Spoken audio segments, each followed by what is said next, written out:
tere ja head rotiaastat. Aitäh. Silver, kas oskad öelda, millises Eestimaa piirkonnas elavad inimesed kõige kauem tervena? Harjumaal, Ei, Tartus, ei, Viljandis, ei, Pärnus, ei, Narvas. ei. Kus siis? Saaremaal. Ja nüüd anname sõnajärje üle ilmaennustajale.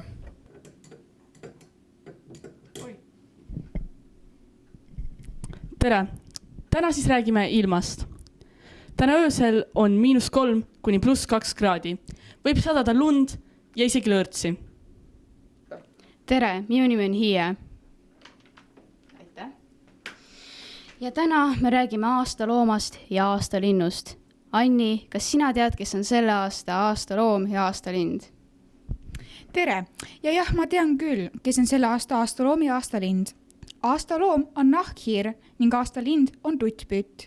Et siis et meil oligi nii vähe uudiseid või? Jah, see on nimelik, et meil täna nii vähe oli. Tavaliselt on meil rohkem, et ei tea, mis juhtunud on. Ma ei tea, äkki on kõik väsinud. Või äkki need kõik uudised olid libauudised ja meil polnud piisavalt ajusid, et need kõiki välja mõelda. Head aega.